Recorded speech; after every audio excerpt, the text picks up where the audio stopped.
What's up? We are live Thursday, July 23rd. Fire with Dad. What up, Dad? Fire with Dad, baby. What's going on? Not much. I can't hardly hear you. Can't hear me? Let me try this. Let me put my Bluetooth on. Maybe that'll help. Let's see if that helps. Why don't you talk? Go ahead and tell us how your week was while I fix this.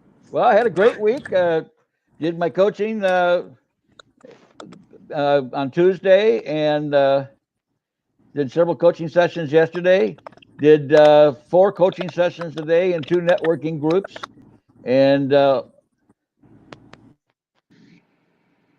tried to play golf on Tuesday night, which didn't work out too well.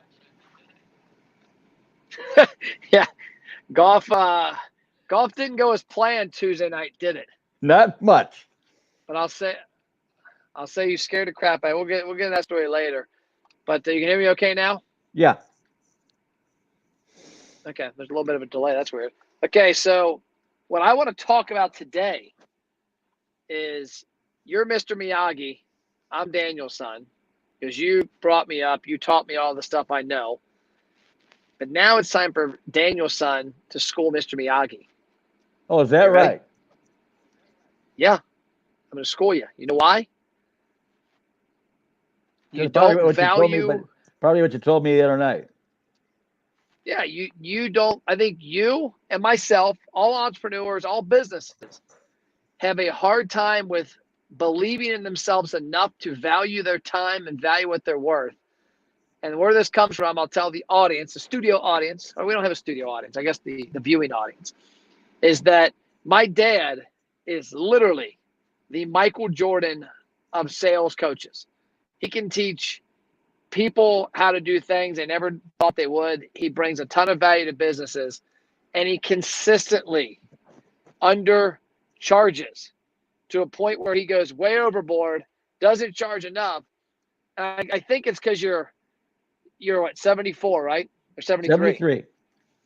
Well, here's the reason 73 why. or Here's one of the reasons why. Don't try and justify it. Don't try and justify it. The reason why is you're happy to close a deal versus knowing what you're worth. I mean, let me ask you a question. So Greg Kling was a client of yours, right? That had Assisting Hands Home Care. And when he started working with you, he was doing a couple $100,000 in sales? Probably, if he was that much. Okay. And when you quit coaching him a couple years ago, he was doing like, what, 3 million? 5 million. 5 million.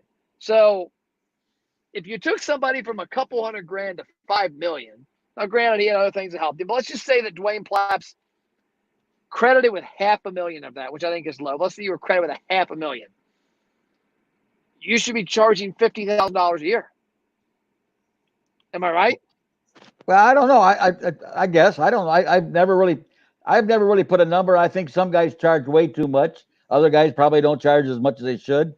I'm probably a little low, but I think I have a good reason for that. For me, some of it's just giving back.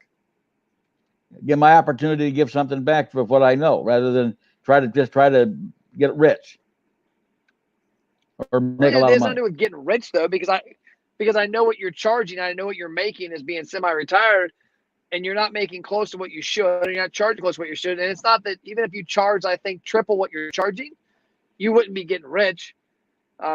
No, but I think it comes to a point where you only have a certain amount of time. And so as far as in a week, it's like restaurants. You know, if you've got a restaurant, why are you trying to compete with burgers? If your burgers are $15, but you're trying to compete with this guy that's like 6 or 7. One of the biggest problems with restaurants, they don't charge enough. The prices haven't changed enough over the past 10 years to keep up with the economy. And so you got restaurants and businesses that are starving.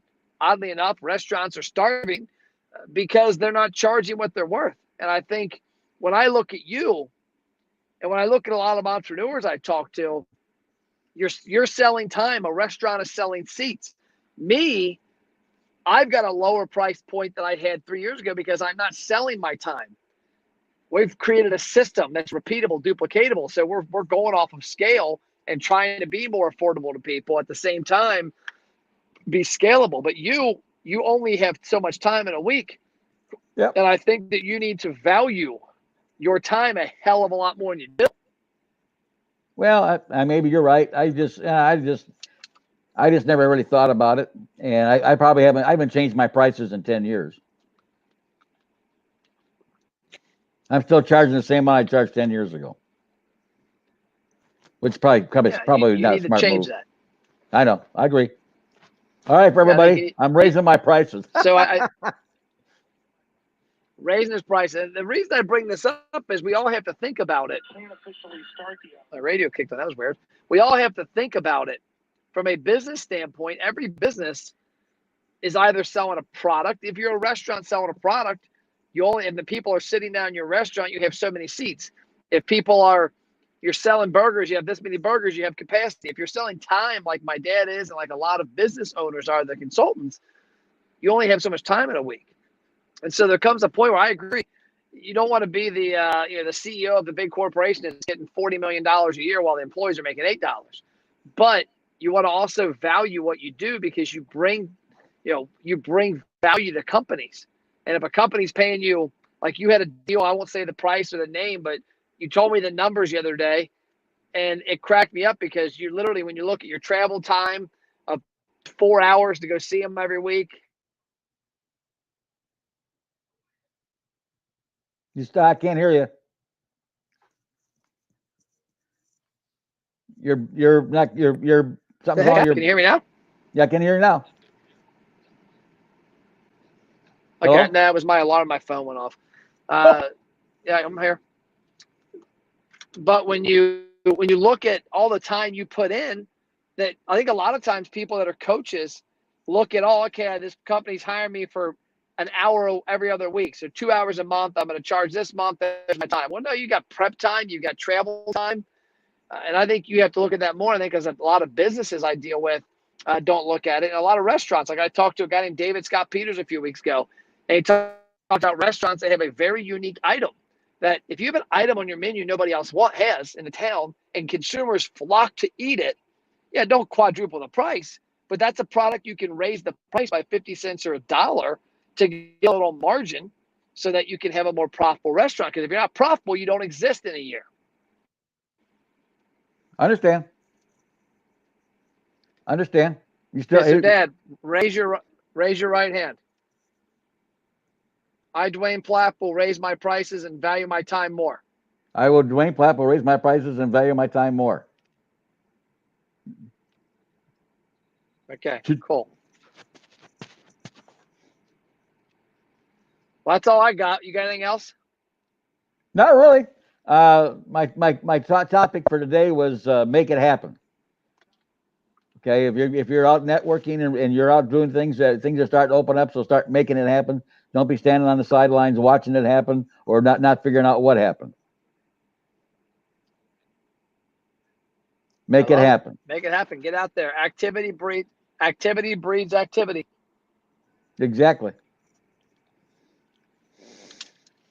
Okay. So you don't want to talk about golf, huh? Next week, you just fell. I mean, you fell. We thought you had a heart attack. You turned out you just fell and kind of lost your bearings. We thought you were a goner. It was kind of it was a scary moment. I don't drop my phone very often, but I chucked it to the side and sprinted up there, and you looked like you were sunbathing on the tee box, but you survived and you were good. And now you're not allowed to golf. What cracked me up was what Doug said. That the one group behind us was yelling, "Call 911, get an ambulance here." Wow, everybody thought you were a goner, man. Like it scared the shit out of me. I'm fine. Sitting there. I know you're fine, but from now on, you gotta listen to Mother Nature. You're not allowed to golf when it's hot and humid anymore. And it didn't help that it rained and made it 20 degrees hotter. Well, no, that made it very, very humid. Yeah. All right. Okay. Well, we're off. I'll let you know on next week, because next week I'm flying back from the Dominican on Thursday. Maybe we'll do it on Wednesday. I'll do it from the beach. That may sound good. We can do that. Cha-ching. Let me know. Okay. Cool. When do you leave tomorrow? You leave tomorrow? Yep. Okay. Yep. All right. Well, have a nice, great day. And if I don't talk to you, be safe tomorrow and going into wherever you're flying to. Cool. I will. See you guys. Bye. Bye now. I love you.